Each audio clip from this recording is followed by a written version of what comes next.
မင်္ဂလာပါစစ်တပ်ပြုတ်ကျသွားနိုင်လောက်တဲ့အထိအရေးပါတဲ့စီးရေးပြစ်မှတ်ကိုအခုအတိုက်ခံနေရတယ်အဲ့တော့ချားနေရကြီးလည်းအရေးကြီးတာပေါ့ဗျာနော်ဒါပေမဲ့ဒီနေရာဟာစစ်တပ်ရဲ့အရှိုက်နော်စစ်တပ်တစ်ခုလုံးပေါ့ဗျာနော်ပြုတ်ကျသွားနိုင်တယ်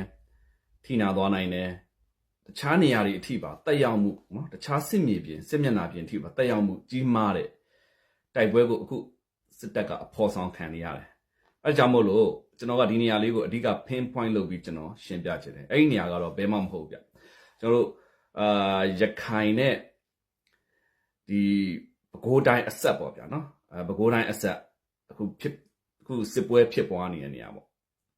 အဲ့ဒီစစ်သွေးကြောက်အုပ်စုကကျွန်တော်တို့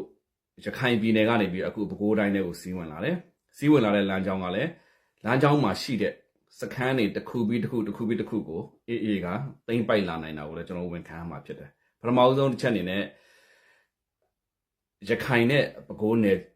စပ်မှာရှိတဲ့တောင်ပုံကြီးစခန်းအေးလာကိုကြာသွားပြီနော်ဒုတိယတစ်ချက်အနေနဲ့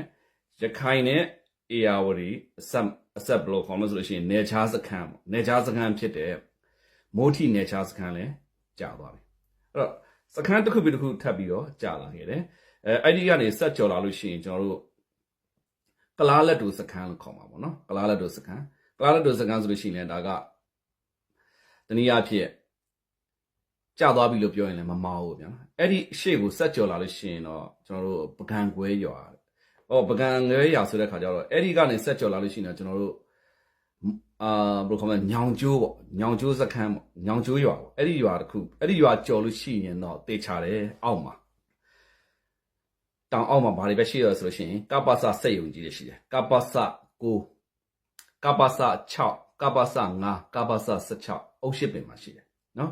အဲ့ဒီအုပ်ရှစ်ပင်ကနေပြီးတော့နည်းနည်းလေးမလန့်မကမ်းမှာပန်းတောင်မြို့ပေါ့ဗျာပတောင်မြို့ဆိုတာရှိတယ်အဲ့ဒီပတောင်မြို့ရဲ့အရှိမှာတော့အေယာဝတီကဲ၍အဲ့ဒီဘယ်ခေါ်မလဲစစ်တပ်ကတော့အခုစစ်တပ်ရဲ့တိဆောက်ပုံနောက်တစ်ခုကဒီပေါ့နော်ကျွန်တော်တို့လက်နက်စစ်ရုံတွေထားရှိမှုကတော့မဟာဗျူဟာကြထားတာပဲ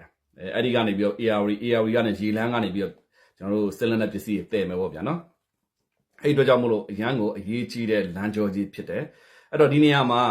ကျွန်တော်တို့ကအဓိကပြော